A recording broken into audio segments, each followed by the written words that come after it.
If you were launching a global movement today, right, and your executive team consisted of a guy who routinely panicked in minor crises. Oh, that would be a total disaster from day one. Right, and then add in two brothers who literally wanted to execute an entire village for, bad customer service. Yeah, the PR nightmare alone would just end the company in a week. Exactly. And maybe throw in a treasurer who was actively embezzling funds. I mean, you would be laughed right out of Silicon Valley. No venture capitalist on earth would fund you. Not a chance. You wouldn't get a single meeting. But the crazy thing is, that is the exact founding board of the early Christian church. So, welcome to the deep dive. We have a massive stack of historical, theological, and scriptural analysis today. And our mission for this deep dive is really to look at the people we usually put on, stained glass windows. Yeah, the apostles, the disciples, figures like Peter, Paul, Martha, Mary. Exactly. And to realize that they were, kind of a mess. A huge mess. I mean, we tend to put them through this spiritual x-ray machine that only shows clean, glowing lines, right? We just assume they drop their fishing nets and instantly achieve this perfect binary faith. Which is just not true. The reality is they were drowning in stubborn pride, blinding fear, and just profound misunderstandings. And that misconception, it isn't just historically inaccurate. It's practically paralyzing for anyone trying to navigate their own life or faith today. It really is, because when you view these historical figures as inherently flawless, you basically subconsciously decide that you are fundamentally excluded from their kind of purpose. Right, because you know your own flaws. Exactly. But the ancient texts, they do not hide the flaws of the founders. They actually actively spotlight them. Yeah. The overarching argument we're pulling from today's sources is that exposure to truth does not automatically produce transformation. Wow. Yeah, you can be standing next to the physical embodiment of truth and still completely miss it. Right, until your own ego is shattered. Which is actually, incredibly comforting. I was reading through these notes and I felt this immense relief. It's wild to realize that these early followers are literally arguing about corporate ladder climbing while completely missing the point of Jesus's parables. It's a very humanizing reality. So if you're listening to this right now and you've ever felt entirely unqualified for what's in front of you, maybe you panicked under pressure at work, or your own ego blinded you to a really obvious truth, or you just fundamentally misunderstood what you were supposed to be doing, stick with us. Because we are going to unpack how those exact, humiliating, ego-crushing moments aren't the end of the story. They are actually the raw materials required for growth. Yeah, so to understand that growth, I think we have to start with the foundational roadblock. The sources refer to it as the painted face of the ego. We're talking about pride. Pride. Yeah. Before any of the disciples doubted a miracle or ran away in fear, they were just consumed by status. Pride is really the first sin of the universe. It's the engine of rebellion. And it is the psychological bedrock beneath almost every failure we are going to examine today. Let's ground this in a specific scene, because the timing of their pride is what absolutely blew my mind in the research. Oh, the Last Supper incident. Yes. Picture the Last Supper. It's Luke chapter 22. This is arguably the most solemn, intimate moment of Jesus' entire ministry. He has just instituted the communion meal. He has explicitly told them that he's going to be betrayed. Right, that his body will be broken, his blood poured out. He's talking about the ultimate sacrifice. And what is the immediate, literal next sentence in the narrative? What do the disciples do? They start a heated argument among themselves about which of them is to be regarded as the greatest. It is the ultimate tone-deaf moment in human history. Jesus is talking about a cross, and they're arguing about who gets the corner office. How does that even happen? Well, it happens because the intellectual acknowledgement of a teaching doesn't instantly rewire our deepest human motivations. That makes sense. The contrast here is just stark. You have the teacher's mind, focused on sacrificial service, and the disciples' minds, which are operating entirely within the socio-political context of the first century Roman Empire. They naturally attempt to build a Tower of Babel within the spiritual structure Jesus is creating. Exactly. They wanted names for themselves. In that culture, the ultimate goal was vassalage, which is power, patronage, and dominion over others. They wanted to be lords, not servants. Wait, but isn't ambition normally a good thing? Like in any organization, you want your team to be striving for greatness, wanting to lead, right? Why is this specific ambition painted as such a massive failure? Because the nature of the kingdom Jesus was describing was fundamentally inverted. It's an upside-down kingdom where the way up is down. Right. Their ambition wasn't about expanding the mission, it was about protecting their own fragile egos. They wanted the benefits of the kingdom, but entirely on their own hierarchical terms. They wanted the crown without the cross, and nobody exemplifies this better than the sons of thunder, James and John. Oh, absolutely. In Mark chapter 10, they pull off what basically amounts to an attempted corporate takeover. They walk right up to Jesus and demand the seats at his right and left hand in glory. And sometimes with their mother acting as their agent, depending on which gospel account you read. Oh, wow, the ultimate helicopter parenting. Yeah, and Jesus responds to them with a profound reality check. He says, "You don't know what you are asking. Can you drink the cup I am about to drink?" He's referring to suffering and martyrdom. And with stunning, almost comedic overconfidence, James and John instantly reply, "We can." It's like two interns walking in on day one and demanding the CEO's parking spot. Promising they can handle the pressure when they don't even know what the company makes. Yeah. But it wasn't just naive ambition, right? There was a really dark, vindictive edge to their pride. Very dark. In Luke 9, we see how this pride manifests as political zeal completely replacing spiritual truth. Jesus and the disciples are traveling toward Jerusalem, and they are rejected by a Samaritan village. The Samaritans won't offer them hospitality. Right. And James and John's immediate visceral reaction is to ask Jesus, "Lord, do you want us to call down fire from heaven to destroy them?" Just casually asking to nuke a town because they got bad customer service. It's insane. It reveals how their pride had isolated them from the actual mission of salvation. They were eager to act as judges and executioners. They were relying on a severely distorted sense of spiritual authority that was entirely self-serving. Exactly. They felt slighted, so they wanted to use divine power for personal vengeance. Which leads right into another symptom of this ego, sectarian exclusivity, the whole us versus them mentality. There's this wild moment in Mark 9 where the disciples proudly come to Jesus and say, "Hey, we saw someone casting out demons in your name, and we forbade him because he does not follow us." They literally tried to issue a cease and desist order on a miracle. That's exactly it. It's modern corporate gatekeeping. Like, you don't wear our badge, you're not in our department, you haven't been through our specific onboarding process, so you cannot use our software. Right. But when you apply that instinct to the grace of God, it completely misses the point.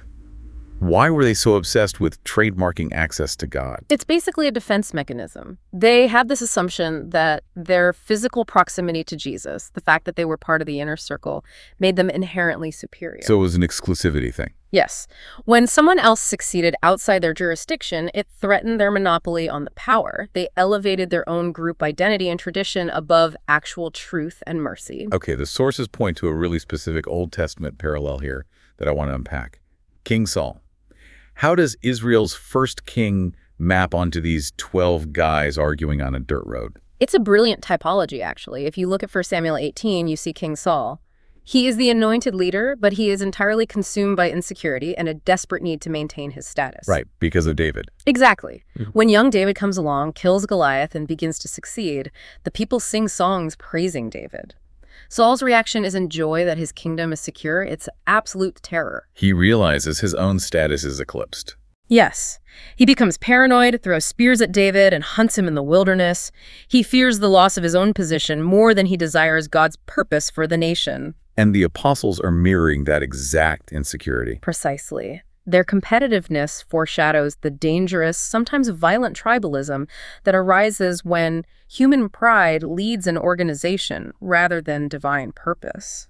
Saul's kingdom was built on the brittle foundation of his own ego, and it eventually collapsed. As pride always does. So if you're listening and you're thinking about your own life, your own career, or your own beliefs, when your foundation is just your own need to be right, your own need to be recognized as the greatest, what happens when a real storm hits? That brittle foundation just shatters. And that is exactly what happens next to the disciples.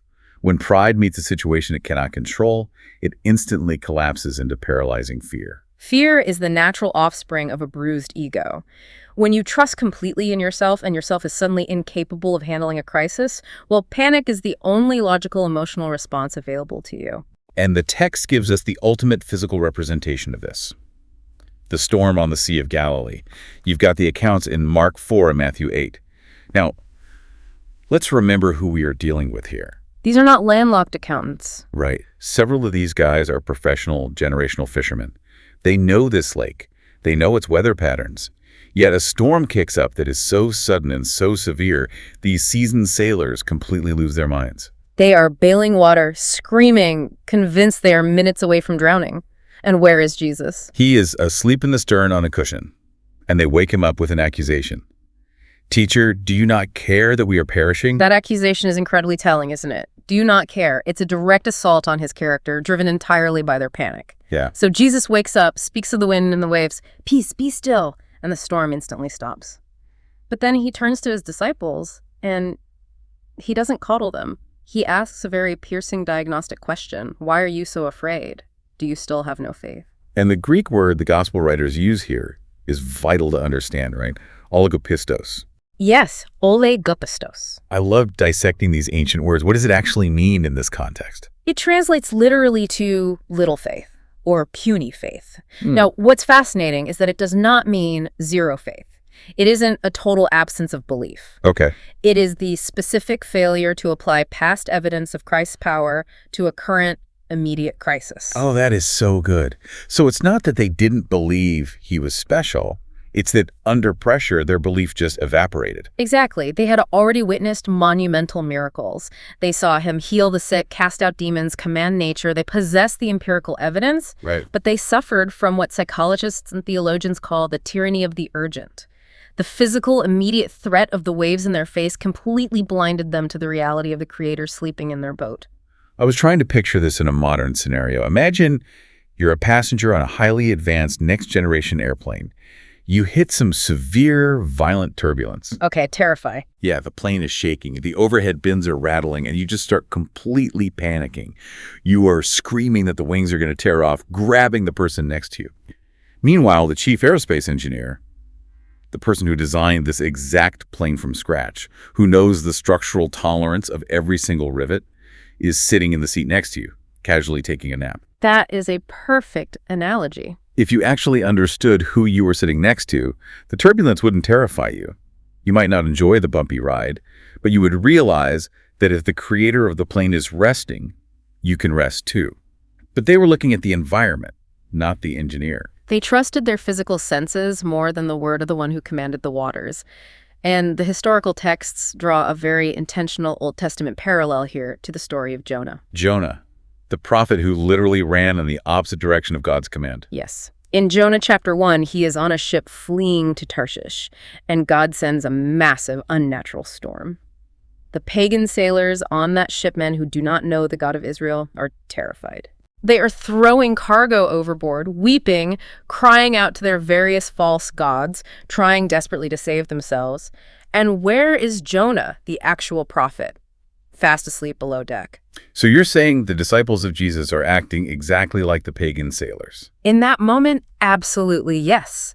The disciples, who supposedly have the inside track on the kingdom of heaven, are reacting to the physical world with the exact same terror as men who have no concept of God.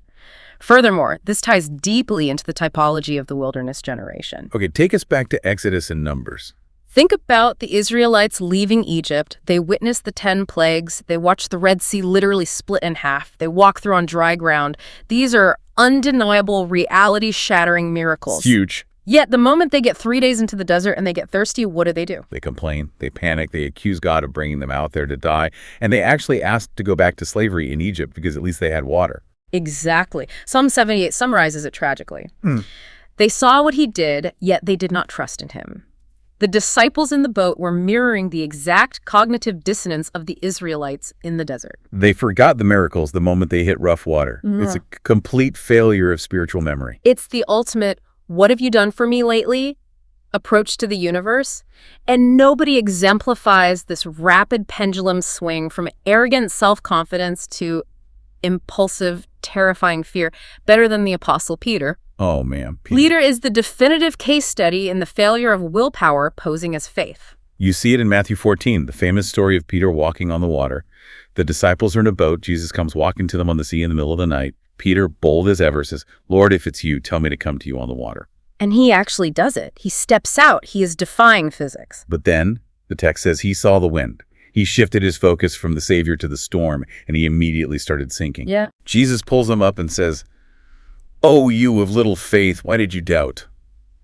But that's just the prelude to his ultimate failure, isn't it? It is. The culmination of Peter's fear happens on the night of Jesus' arrest, recorded in Matthew 26. The contrast here is what makes it so instructive.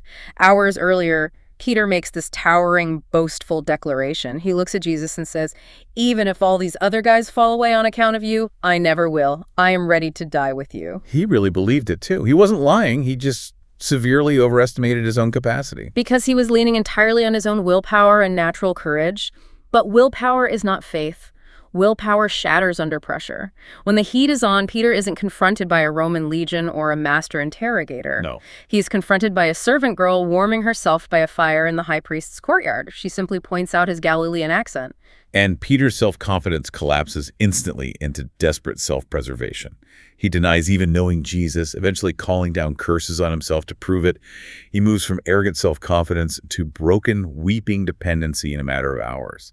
His fear completely neutralized his loyalty. It's devastating. And actually, before we move on to how that fear hardens, the research specifically brought up two other characters who struggled with a different flavor of this fear: Nicodemus and Joseph of Arimathea. Let's talk about them, because their fear wasn't about a sudden storm. It was a slow, agonizing social fear. That's a crucial distinction. Peter's fear was impulsive flight or fight panic. Nicodemus and Joseph of Arimathea represent calculated, systemic fear. Right. They were members of the Sanhedrin, the ruling Jewish council. They were wealthy, powerful, elite members of society. But they were secretly following Jesus. Right. John chapter 3 introduces us to Nicodemus. But how does he come to Jesus? By night, under the cover of darkness. Exactly. He is terrified of losing his social standing, his wealth, and his seat on the council.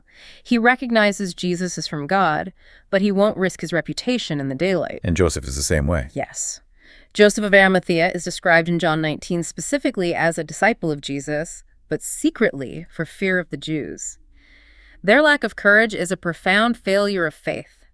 They prioritize the approval of men over the approval of God. They are the ancient equivalents of someone today who knows the truth in their heart, but remains entirely silent in public because they are terrified of being canceled or losing their job. That's a very accurate modern parallel. But there's an incredible irony in their story, isn't there? When do they finally find their courage? At the absolute worst possible moment, logically speaking. When Jesus is performing miracles and the crowds love him, Nicodemus and Joseph are hiding. Right. But when Jesus is publicly executed as a state criminal, hanging naked and dead on a cross, when all the brave, boastful apostles like Peter have fled in terror, that is exactly when Joseph and Nicodemus finally step into the light. Joseph goes to Pilate and asks for the body. Nicodemus brings 75 pounds of expensive spices for the burial. They associate themselves with a dead, disgraced criminal when it costs them everything. It's like the cross itself finally broke the spell of their social anxiety. It demonstrates that true courage isn't the absence of fear. It's the realization that something else is far more important. Absolutely. Okay, so we see how pride crumbles into fear, whether it's Peter panicking in a courtyard or Nicodemus hiding in the dark. But if you're listening, here is where this deep dive takes a much darker, much more urgent turn. Fear isn't just an uncomfortable emotion you feel in the moment. No, it's not. If it goes unchecked, if you keep making decisions based on fear, it actively neutralizes your purpose. It hardens. The disciples' fear and pride morphed into a persistent, stubborn unbelief that rendered them completely spiritually impotent. We transition here from the emotion of fear to the entrenched state of unbelief. Scripture overtly ascribes incomprehension to the followers of Jesus, frequently noting that their hearts were hardened. This is not merely intellectual confusion. This is an active, volitional resistance to spiritual reality. Let's look at the feeding of the multitudes to see this in action. Mark 6 and Mark 8. Jesus feeds 5,000 men, plus women and children, with 5 loaves of bread and 2 fish. Later, he feeds 4,000 with 7 loaves. These are staggering, reality-bending miracles. Undeniable miracle. But then, a short time later, they're in a boat crossing the lake. They realize they only brought 1 loaf of bread. And what happens? They start fighting with each other about not having enough food. It is maddening to read. And Jesus actually has to overtly rebuke them for their hardened hearts. He says to them, "Do you still not see or understand? Are your hearts hardened? Having eyes do you not see, and having ears do you not hear, and do you not remember?" He literally has to walk them through the math. When I broke the 5 loaves for the 5,000, how many baskets did you pick up? They answered 12, and the 7 for the 4,000. 7. It's spiritual amnesia. It is. Their lack of faith is portrayed as a deliberate failure of memory. They possessed the direct physical evidence of Jesus' power. They literally held the miraculous bread in their own hands. But their unbelief was chosen. Yes, they chose to obsess over the physical limitation of one loaf rather than remember the divine provision of the Creator. And this amnesia leads directly to an absolute inability to perform the work they were commissioned to do. Which brings us to the agonizing failure to heal the demoniac in Matthew 17 and Mark 9. Let's set the stage. Jesus, Peter, James, and John are up on the Mount of Transfiguration. The other 9 disciples are down at the bottom of the mountain. Right. A desperate father brings his severely demon-possessed son to these 9 disciples, and they try to cast the demon out, but they fail. Utterly, miserably, and publicly. It is a humiliating public defeat. The scribes are arguing with them, a crowd is gathering, the boy is convulsing. When Jesus comes down from the mountain, he takes control and heals the boy instantly. And later, when they're indoors, the disciples ask him privately, "Why could we not cast it out?" And Jesus does not offer them a nuanced, psychological, comforting excuse. He is blunt. He says, "Because of your unbelief." It's a harsh truth. But wait, I have to push back here. In Matthew 10, Jesus had explicitly given them the authority to cast out demons, and they had done it. They went out on a preaching tour and came back rejoicing that the demons submitted to them. So what changed? Why did they fail this specific time? What changed was the object of their trust. The sources unpack this brilliantly. When they first went out, they were terrified, desperately relying on God's power. But by Matthew 17, they had gotten used to the power. They were likely relying on their own religious resume, their past experiences, or a ritualized formula. They looked at the demoniac and thought, "Oh, we know how to do this. We've done this before. Just say the magic words." They treated spiritual authority like a magic trick they had figured out. Exactly. But spiritual authority isn't a formula you can memorize. It requires a current, active, desperate dependence on God through prayer. The moment they stepped into self-confidence and relied on their past success, they disconnected from the power source. Wow. They lacked the prayerful dependence required. Mark's account adds that Jesus told them this kind can come out by nothing but prayer and fasting. They had stopped praying and started performing. That is sobering. And Jesus uses some really harsh language here. He looks at the crowd and his own disciples and says, "Oh, faithless and perverse generation, how long shall I be with you?" Yes. I know our research mentioned a very specific connection to Deuteronomy 32.20 here. What does it mean to call your own hand-picked followers a perverse generation? In Deuteronomy 32, Moses is delivering his final prophetic song, a warning to the nation of Israel before they enter the promised land. Verse 20 says, "I will hide my face from them. I will see what their end will be, for they are a perverse generation, children in whom is no faithfulness." Oh, wow. So Jesus is quoting Moses. Yes. By using this exact phrasing, Jesus is placing his own apostles squarely in the shoes of rebellious, unbelieving, idolatrous Israel. He is showing them that their physical proximity to him, the fact that they are his inner circle, means absolutely nothing if their internal posture is one of self-reliance and unbelief. Spiritual authority is entirely tethered to the quality of one's reliance on God, not their job title. Precisely. And their unbelief actually created a ceiling on what Jesus could even teach them.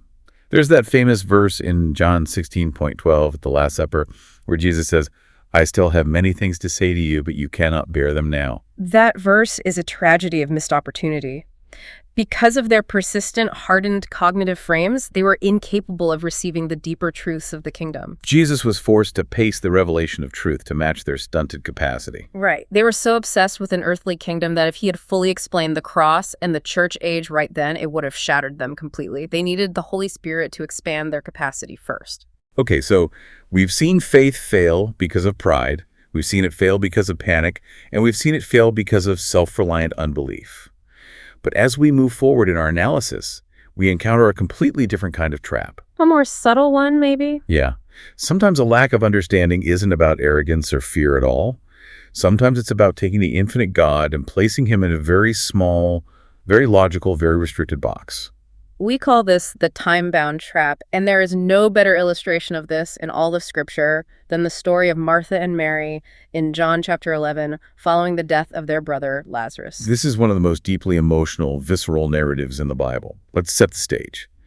Bethany is a small village just a couple of miles outside Jerusalem. Martha, Mary, and Lazarus aren't just followers.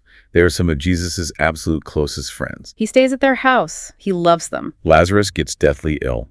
The sisters send an urgent, heartbreaking message to Jesus. Lord, he whom you love is ill. They expect him to drop everything and sprint to Bethany. But he doesn't. The text explicitly states, "Now Jesus loved Martha and her sister and Lazarus. So when he heard that Lazarus was ill, he stayed 2 days longer in the place where he was."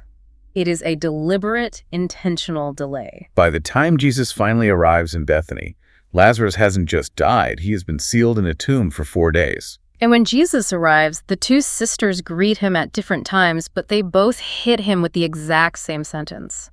They both approach him carrying what the sources call the stink of regret. They look at Jesus, the man they love, and they say, Lord, if you had been here, my brother would not have died. If only. It is the ultimate fallacy of hindsight. It is the cry of human grief trying to make sense of divine timing. We do that all the time. If only I had taken that other job. If only we had gone to the doctor sooner. If only God had answered that prayer. Exactly. But from an analytical breakdown of the text, this statement, if you had been here, reveals a profound theology of limitation. Both Martha and Mary viewed Jesus as a localized healer who was constrained by geography and time. Okay, unpack that. They believed he had to be physically present, in the correct time zone, before the biological event of death occurred, in order to be effective. They failed entirely to see his absolute omnipresence and his sovereign authority over life and death itself. They viewed Jesus through the sieve of time rather than the aperture of eternity. That's a great way to phrase it. Let's focus on Martha first, because her interaction with Jesus is a masterclass in missing the point while sounding incredibly spiritual. Jesus looks at her and says, "Your brother will rise again." And Martha gives this perfectly correct, completely orthodox, yet entirely faithless answer. She says, I know that he will rise again in the resurrection on the last day. The theological analysis here refers to this as Martha's theological procrastination. She had a correct doctrine, but no dynamic present application. Wait, dimensional aperture theological procrastination? Let's ground this. What does that actually look like?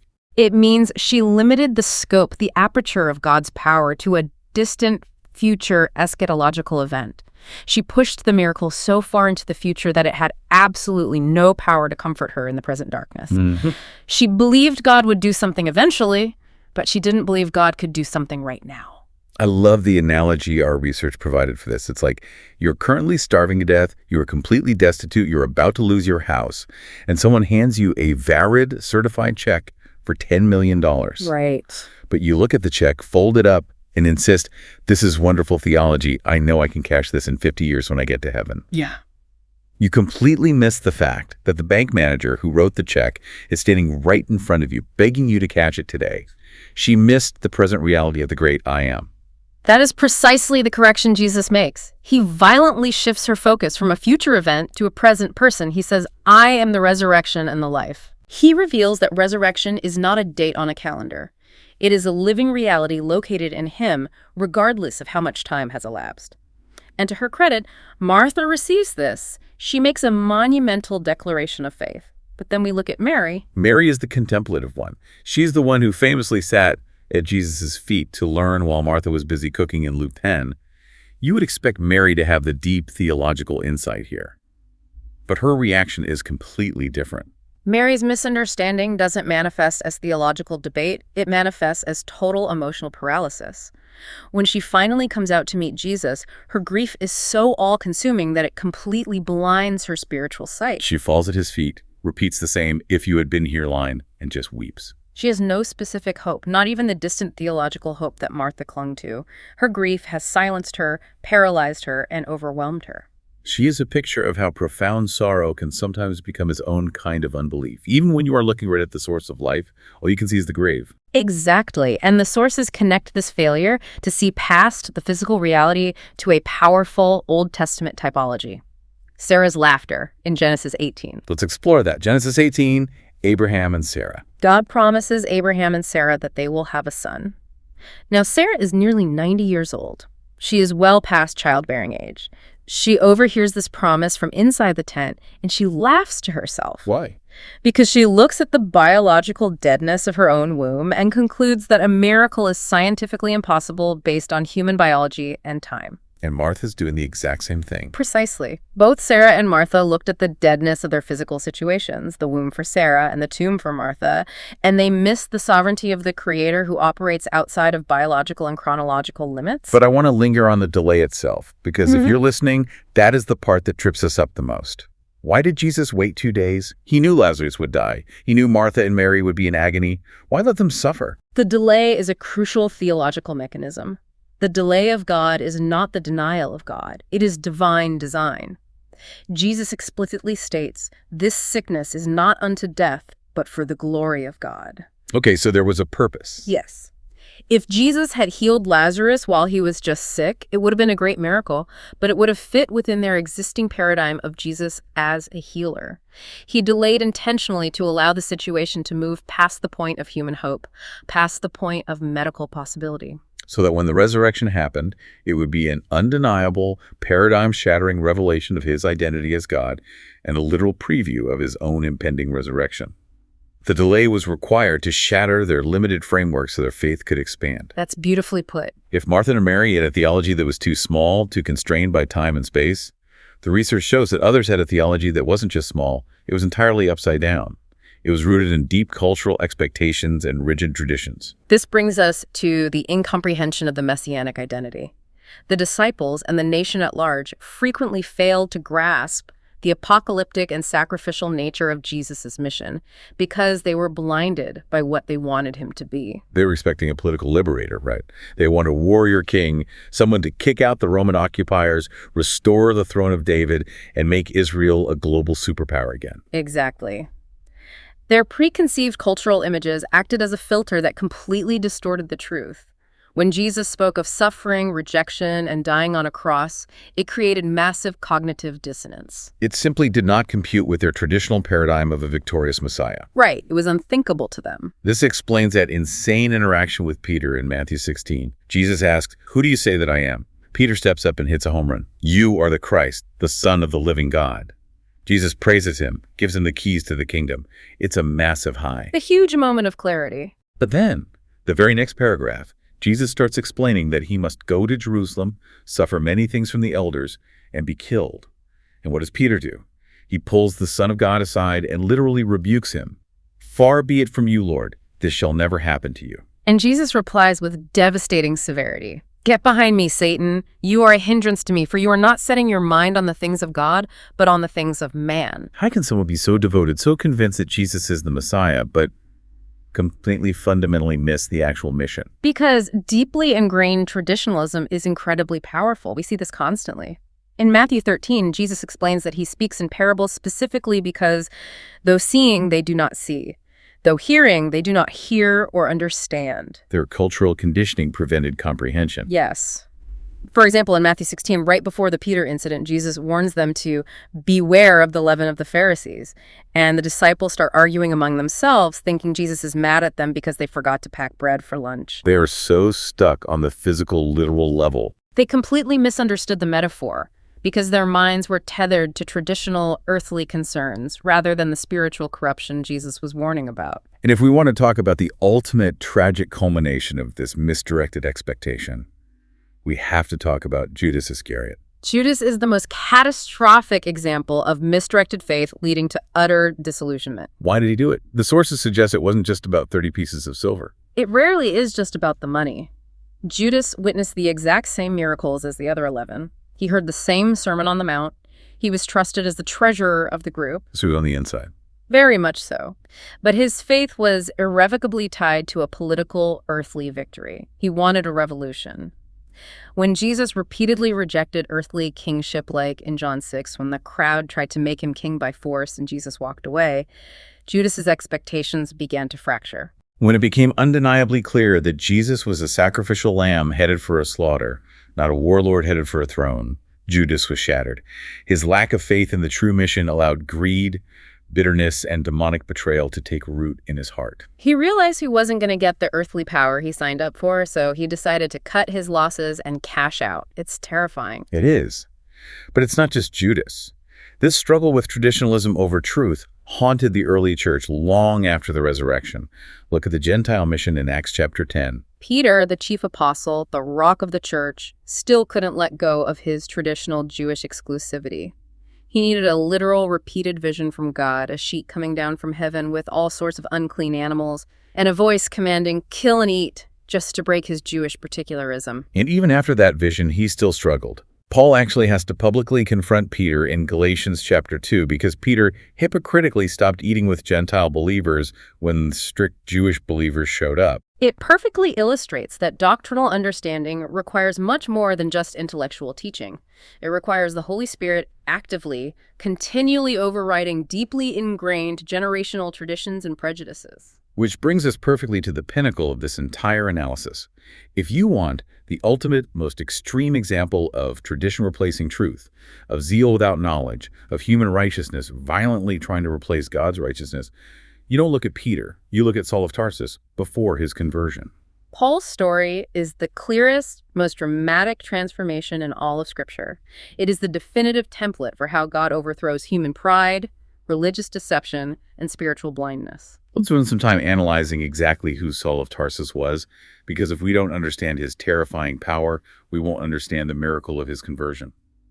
In Philippians 3, Paul lists his own resume, and he was incredibly proud of it. Oh, he had all the credentials. He says, "Circumcised on the 8th day, of the people of Israel, of the tribe of Benjamin, a Hebrew of Hebrews, as to the law, a Pharisee, as to zeal, a persecutor of the church, as to righteousness under the law, blameless."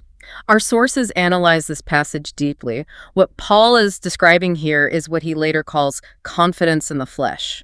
This is faith entirely in self, not faith in God. Right. He had ethnic confidence, religious confidence, traditional confidence, moral confidence, and violent, zealous confidence. He was a religious terrorist, but he thought he was the hero of the story. That is the persecutor's paradox. In Acts 8 and 9, we see Saul consenting to the stoning of Stephen, ravaging the church, entering house after house, and dragging off men and women to commit them to prison. He was breathing threats and murder.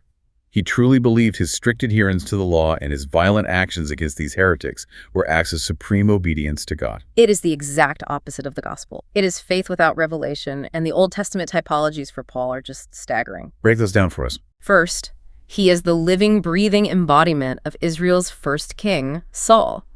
It is absolutely no coincidence they share the same name and the same tribe, Benjamin. Oh, wow. I never put that together. Yeah.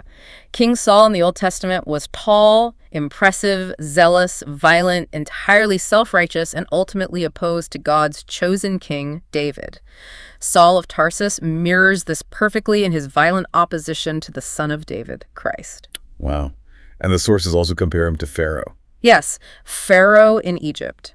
A man whose heart was hardened by his own pride, absolute certainty in his own authority, and his enslavement and persecution of God's people. So it took a massive event to break him. Pharaoh required catastrophic divine intervention to break his will. Saul of Tarsus required the same. And that divine intervention happens in Acts chapter 9 on the road to Damascus. It is the most cinematic moment in the Bible. Saul has official letters from the high priest. He is marching to Damascus to arrest Christians. Full of rage and authority. And suddenly, at midday, a light from heaven, brighter than the sun, flashes around him. He falls to the ground in the dust and hears a voice. "Saul, Saul, why are you persecuting me?" Saul asks, "Who are you, Lord?" And the voice replies, "I am Jesus, whom you are persecuting." The theological imagery here is profound. The light represents sudden, undeniable revelation, the sheer glory of the presence of the resurrected Christ. But it also represents absolute judgment on Saul's previous worldview. Everything he thought he knew was obliterated in a microsecond. And the immediate physical result of this encounter is that Saul is struck blind. For 3 days, he can see nothing. Which is so significant. I have always found that detail so incredibly ironic. He had to be struck physically blind so he could finally, for the first time in his life, realize he had been completely spiritually blind his entire life. The blindness is deeply symbolic. It represents the judgment of his self-righteousness, the total humiliating destruction of his pride, and a complete reversal of his status. Think about it. This terrifying, powerful inquisitor is suddenly reduced to a helpless captive who has to be led by the hand by the very people he came to destroy. For 3 days he is fasting, praying, sitting in darkness. It is the absolute death of his old identity. It really is. Are there Old Testament parallels for this specific moment of blinding revelation? Many. It closely parallels Moses at the burning bush. Both were highly educated, both thought they knew how to save Israel, both were humbled by a divine manifestation of fire and light, and both were sent on a mission. That's a strong parallel. It also parallels Ezekiel's overwhelming encounter with the glory of God. The blindness itself echoes the blindness of Eli the priest, or Samson, representing a complete loss of former strength. It's also a micro-fulfillment of Isaiah 6, detailing Israel's spiritual blindness being exposed by the glory of the Lord. And when his sight is restored by Ananias, a faithful Christian who had to overcome his own immense fear just to go talk to the man who wanted to kill him, Saul is baptized. And he doesn't just change his mind. He becomes the living embodiment of the Old Testament prophecies that he had been misreading his whole life. Exactly. Don't just gloss over the prophecies here. Look at how they are fulfilled. Paul's life becomes a living parable of salvation. He fulfills Isaiah 42.6-7, which speaks of a covenant to open the eyes that are blind. God literally opens Paul's blind eyes and then sends him to open the eyes of the Gentiles. Yes. He fulfills Isaiah 49.6, becoming a light to the Gentiles. He experiences the visceral reality of Ezekiel 36.26, receiving a new heart and a new spirit to replace his heart of stone. And he embodies Hosea 2.23, where God says, "I will call them my people who were not my people." The theological reversal is just staggering. It's whiplash. He goes from relying exclusively on the law to relying entirely on grace. Sure. From achieving his own works to resting in faith. From monstrous, murderous pride to deep, genuine humility, later calling himself the chief of sinners. He goes from being the ultimate persecutor of the church to its greatest pastor and theologian. And in terms of spiritual warfare, the implications are brilliant. Satan had been using Paul as a master weapon against the early church, but God intervened, overthrew Satan's plan, and turned that weapon into an apostle. Paul became the ultimate ambassador of grace, and ironically, the primary author outlining the armor of God in spiritual warfare in Ephesians chapter 6. He knew the enemy's tactics intimately because he used to execute them. He was the perfect man for the job, but only after he was broken. Okay, we've seen how God violently shatters the pride of a religious extremist like Paul. But we have to ask one final question. How does God handle the stubborn, deeply entrenched unbelief of his closest friends after the ultimate tragedy? We arrive at the climax of unbelief in the gospel narratives, the post-resurrection period. You would think that after Jesus literally rises from the dead, everything would just click into place instantly. They'd high five, say he told us so, and start preaching. But they don't. Mark 16, Luke 24, John 20, they all paint a picture of intense, willful, stubborn doubt. Despite explicit, repeated prophecies from Jesus himself that he would be killed and rise on the third day, and despite Old Testament prophecies like Psalm 118 about the rejected cornerstone becoming the capstone, or Zechariah 12 about looking on the one they have pierced, the disciples obstinately refused to believe. The women, Mary Magdalene, Joanna, Mary the mother of James, they go to the tomb. They see the angels. They see the empty tomb. They run back and tell the 11, and the 11 treat it like an idle tale. They refuse to believe the women's testimony. This is where we encounter a different Greek word, apistia. Earlier we discussed oligopistos, little faith, or faith that panics under pressure. Right. Apistia is far worse. It means stubborn, willful disbelief. It is a hardness of heart that refuses to accept the truth even when the evidence is presented. Mark 16.14 records one of Scripture's harshest post-resurrection rebukes. Jesus appears to the 11 as they're eating, and he severely reproaches them for their apistia and hardness of heart, because they refused to believe those who had seen him after he had risen. And then there's Thomas, doubting Thomas. He gets a bad rap, but honestly, he was just saying out loud what the rest of them were thinking. He says in John 20, "Unless I see in his hands the mark of the nails and place my finger into the mark of the nails and place my hand into his side, I will never believe." Thomas represents the ultimate human demand. Seeing is believing. He demands empirical, physical, scientific proof entirely independent of faith. Which brings us to the core of how sin, failure, and unbelief are ultimately dealt with in the scriptures. I was thinking about this whole list of failure. Bit long list? It is. In any modern corporate organization, these guys, Peter the denier, Thomas the doubter, James and John the ambitious hotheads, they would have been fired immediately. for gross incompetence, for insubordination, for abandoning the CEO in a crisis, for public PR disasters. Why weren't they discarded and replaced with a better, smarter team? Because the gospel is entirely designed for the broken believer. God intentionally uses flawed, fearful, deeply imperfect people so that, as Paul later writes in 2 Corinthians 4, the surpassing power belongs to God and not to us. Right. God does not discard broken vessels, he remakes them. The overarching theme of how sin is dealt with here is restoration over rejection. And the most beautiful example of this has to be the restoration of Peter in John chapter 21. It is such a poignant, quiet scene. It truly is. They are back in Galilee, back on the beach where it all started. Jesus has cooked them a breakfast of fish over a charcoal fire. He pulls Peter aside. Remember, Peter had denied him 3 times around a charcoal fire in the high priest's courtyard. Yes, the setting is so intentional. Now he is standing around a new charcoal fire with the resurrected Christ. And Jesus doesn't berate him. He doesn't say, "How could you abandon me? You promised you wouldn't." Instead, he asks Peter 3 times, "Simon, son of John, do you love me?" He systematically replaces the 3 denials with 3 affirmations of love. Exactly. Jesus is meticulously unbreaking Peter's heart. He is moving him from the arrogant, boastful pride he had before the cross into a broken, humbled, but entirely secure dependency. It is out of this restored weakness that Jesus commissions him, "Feed my sheep." And the descent of the Holy Spirit at Pentecost in Acts 2 is what finally completes this transition, taking these fearful, hiding, confused men and turning them into bold ambassadors who eventually act with absolute, unwavering faith in the face of their own martyrdoms. If you are listening to this right now, we have covered an immense amount of ground, from James and John trying to call down fire, to the disciples panicking on the ways, to Martha's time-bound theology where she thought Jesus was too late, to Paul's murderous, self-righteous, religious pride. The text proves over and over that true faith isn't a state of unbroken perfection. It's a journey of repeated surrender. And these ancient scriptures provide profound instruction and encouragement for whatever you are facing today. The primary lesson is that no one, absolutely no one, is beyond God's reach.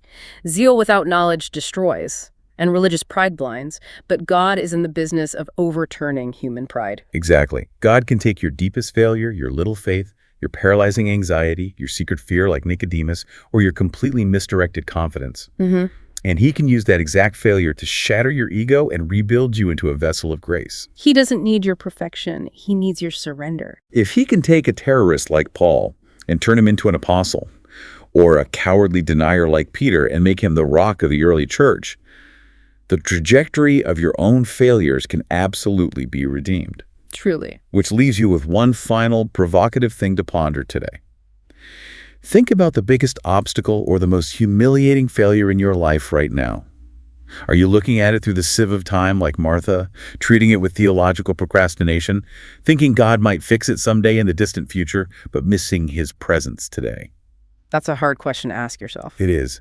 What if the very failure you are most ashamed of, the place where you feel the most broken, is the exact raw material God is waiting to use for your own Damascus Road awakening?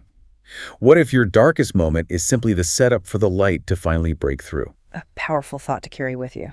Thank you so much for joining us on this incredibly long, detailed deep dive into the source material. Until next time, remember, the muddy waters are where the real growth happens. We'll see you on the next one.